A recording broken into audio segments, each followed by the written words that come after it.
Senior सहाफ़ी और तजियाकार जावेद चौधरी के मुताबिक इसराइल ने 9 सितंबर 2025 को दोहा पर हमला कर दिया। ये 1981 में बगदाद के एटमी रिएक्टर जैसा हमला था, अचानक किया गया और किसी को कानो कान खबर नहीं हुई। दोहा में फलस्तीनी मजहमती तंजीम की लीडरशिप की रिहाइश गाहें इसराइल का टारगेट थी। इसराइल के इस ऑपरेशन के बारे में दो मालूमात हैं। वॉल स्ट्रीट जर्नल ने 10 सितंबर को नक्शे के जरिए साबित किया इसराइल ने रेड सी से मिसाइल दागे और ये इंतहाई बुलंदी से सऊदी अरब के ऊपर से गुजरकर दोहा में गिरे। दूसरा वर्जन तुर्की का है और ये ज्यादा मजबूत है। तुर्क इंटेलिजेंस के मुताबिक इसराइली एयरफोर्स F-15 तैयारे के जरिए शाम के रस्ते इराक और वहां से कतर में दाखिल हुई और बराह रास्त हदफ को निशाना बनाया। F-15 स्टील्थ तैयारे हैं जिन्हें रेडार ट्रेस नहीं कर सकते, लेकिन तुर्क इंटेलिजेंस को ये नजर भी आए और उन्होंने फलस्तीनी मजहमती तंजीम की लीडरशिप को बरवक्त इत्तला भी दे दी, जिसके बाद इसराइल का हदफ फलस्तीनी मजहमती तंजीम के 5 सीनियर रहनुमा खालिद मिशल, खलील अल हैया, जाहिर जाबारीन, मोहम्मद दरवेश और अबू मजरक वहां से निकल गए। ताहम खलील हैया का बेटा हम्माम खलील अल हैया और फलस्तीनी मजहमती तंजीम दफ्तर के मैनेजर जहाद लब्द शहीद हो गए। कतर में सेंटकॉम के सबसे बड़े बेस अल उदैद में 10,000 अमरीकी फौजी हैं और इनका सरबराह 4 स्टार जनरल होता है। बेस पर दुनिया के जदीद तरीन सिस्टम लगे हैं। कतर की सिक्योरिटी अमरीका के पास है और कतर हर साल अमरीका को इसके बदले कई बिलियन डॉलर अदा करता है। कतरी हुकूमत ने अमरीका की हिदायत पर दोहा में फलस्तीनी मजहमती तंजीम से दफ्तर बनवाया था और ये अमरीका की ख्वाहिश पर फलस्तीनी मजहमती तंजीम की लीडरशिप से मुज़ाकरात कर रही थी, लेकिन फिर इसराइल ने अचानक फलस्तीनी मजहमती तंजीम के ऑफिशियल दफ्तर पर हमला कर दिया, जिसके बाद बेशुमार सवाल पैदा हो गए। मसलन पहला सवाल ये था, क्या अमरीका को इस हमले का इल्म था? व्हाइट हाउस के मुताबिक इसराइल ने अमरीका को इस वक्त बताया जब जहाज रवाना हो चुके थे और ट्रंप के पास सिर्फ 10 मिनट थे और ये इस महदूद वक्त में कुछ नहीं कर सके।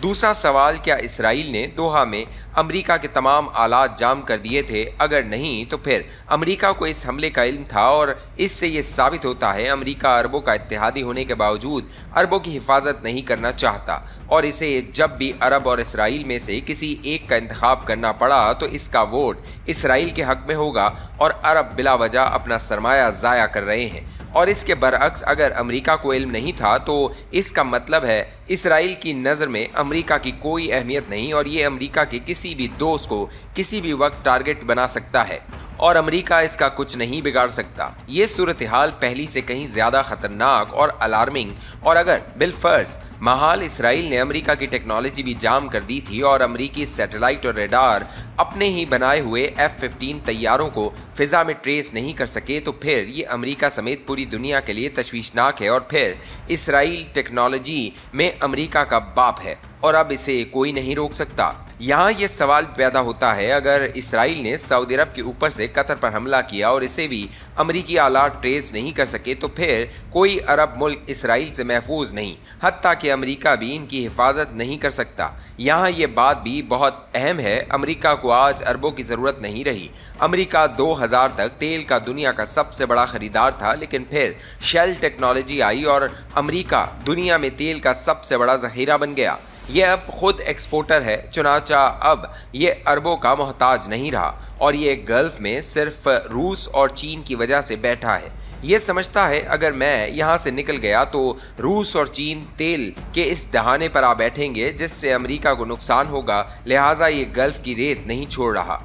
अरब 3 वजूहात से अमेरिका के मोहताज है। पहली मजबूरी बादशाहत है। अरब में अमेरिका की वजह से बादशाहत कायम है। जिस दिन अमेरिका हट गया इस दिन तख्त हिलने लगेंगे। दूसरा, शाही खानदानों की सारी दौलत मगरबी मुल्कों में पार्क है। लंदन की ऑक्सफोर्ड स्ट्रीट, शांजे लीजे और मैनहट्टन की ज्यादातर कमर्शियल बिल्डिंग शाही खानदानों की मिल्कियत हैं। ये जानते हैं जिस दिन अमेरिका नाराज हो गया इस दिन ये जायदादें जब्त हो जाएंगी और ये फुटपाथ पर आ जाएंगे। और तीसरी वजह अमेरिका की जंगी आलात हैं। अरबों के पास जंगी तैयारे से लेकर राइफलों तक अमेरिका और यूरोप के आलात हैं, लेकिन इनके पास इन्हें चलाने की अहलियत और फोर्स दोनों नहीं। खरबों डॉलर के आलात इनके बेसिस में मौजूद हैं मगर चलाने वाले नहीं हैं, लिहाजा ये अमेरिका को भारी मुआवजा देकर माहिरीन मंगवाते हैं। अमरीकी रेत में जाना पसंद नहीं करते, चुनाचा ये कॉन्ट्रैक्ट लेकर इसे सबलेट कर देते हैं, जिसके बाद अरब छावनियों में मशरकी यूरोप की यहूदी और इसराइली आकर बैठ जाते हैं और फिर इसका नतीजा ये निकलता है कि इसराइली तैयारे इराक या सऊदी अरब के ऊपर से गुजरते हैं तो किसी को कानो कान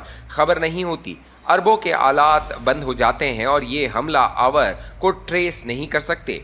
अरब भी इस हकीकत से वाकिफ हैं, ये जानते हैं हम अगर अमेरिका को नाराज कर देते हैं तो फिर हमारे खरबों डॉलर के आलात बेकार हो जाएंगे। आप अब इस सिनेरियो को जहन में रखकर सूरत हाल देखें। अरबों ने अमेरिका की दोस्ती के लिए खरबों डॉलर जाया कर दिए, लेकिन अमेरिका जून 1981 में इसराइल से इराक का एटमी रिएक्टर नहीं बचा सका और ये रिएक्टर भी अमेरिका के इत्तेहादी फ्रांस ने लगाया था और हमले के दिन भी वहाँ सैकड़ों फ्रेंच शहरी काम कर रहे थे।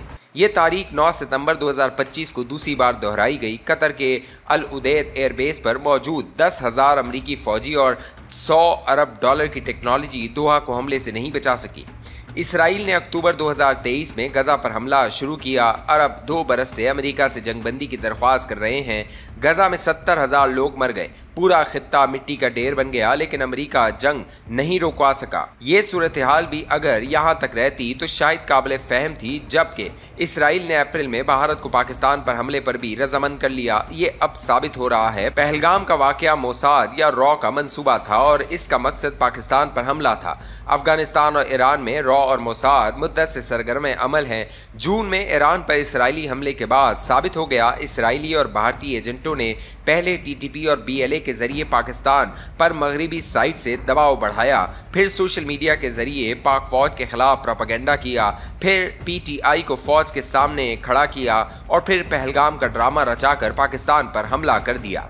इस हमले में पहली मर्तबा इसराइल ने खुलकर भारत का साथ दिया और इसे हॉर्प ड्रोन्स, माहिरीन और सैटेलाइट की मदद दी। लेकिन अल्लाह का खास फजल था, पाकिस्तान न सिर्फ बच गया बल्कि दुनिया में इसकी इज्जत में भी इजाफा हुआ। इसराइल ने इसके बाद 13 जून को ईरान पर हमला कर दिया, लेकिन ईरान ने 8 जर्नैलों, 17 साइंसदानों और नेथन्स न्यूक्लियर साइट की कुर्बानी के बावजूद इसराइल की मत मार कर रख दी। इसराइल पर पहली मर्तबा मिसाइलों की बारिश हुई और नेतन्याहू को जारियत का मजा चखना पड़ा। अगर उस वक्त अमेरिका इसका साथ न देता तो ईरान अब तक तल अवीव को गजा बना चुका होता। ये इसराइल की दूसरी हजीमत थी, लिहाजा इसराइल खफ्त मिटाने के लिए दोहा पर हमले पर मजबूर हो गया और इस हमले ने अरबों की आंखें खोल दी। अरबों के पास इसके बाद 3 ऑप्शंस थे। ये तुर्की के साथ मिल जाते। तुर्की फौजी लिहाज से मजबूत मुल्क है, लेकिन ये महंगा भी है और अरब 1919 तक इसकी कॉलोनी भी रहे हैं। अरब 500 साल उस्मानी सल्तनत के बाँच गुजार रहे थे और उन्होंने लड़कर तुर्की से आज़ादी हासिल की, लिहाजा सऊदी अरब तुर्की के साथ नहीं बैठ सकता था। ईरान की फौज और मिसाइल सिस्टम तगड़ा भी है, लेकिन ये जदीद टेक्नोलॉजी में भी मार खा जाता है। दूसरा, सऊदी अरब और ईरान में नजरियाती इख्तलाफ है। अरब रसूलुल्लाह सल्लल्लाहु अलैहि वसल्लम के विसाल के बाद 632 से ईरान के मुखालिफ हैं, चुनाचा ये इसे अपनी सिक्योरिटी नहीं दे सकते। पीछे रह गया पाकिस्तान तो ये सऊदी अरब को सूट करता है। क्यों? 4 वजूहात हैं। ये दुनिया की वाहिद इस्लामी न्यूक्लियर पावर है। दोम फौज बेइंतहा तगड़ी और प्रोफेशनल, निडर और मुस्तकिल है। किसी भी दौर में सियासतदान इस पर असरअंदाज नहीं हो सके, हत्ता कि जुल्फिकार अली भुट्टो जैसा आलमी लीडर भी फौज को काबू नहीं कर सका। सोम हम सऊदी अरब को सस्ते पड़ते हैं। सऊदी अरब की हिफाजत हमारे ईमान का हिस्सा है और हम ये खिदमत मुफ्त भी करने के लिए तैयार हो जाते हैं। और आखिरी वजह, इसराइल सिर्फ पाकिस्तान से डरता है, चुनाचा सऊदी अरब ने 17 सितंबर को पाकिस्तान के साथ दिफाई मुआहदा कर लिया और आप इस मुआहदे का पहला कमाल देख लीजिए, इसराइल गजा में जंगबंदी पर रजामंद हो गया। अब सवाल यह है, क्या पाकिस्तान इसराइल को तस्लीम कर रहा है?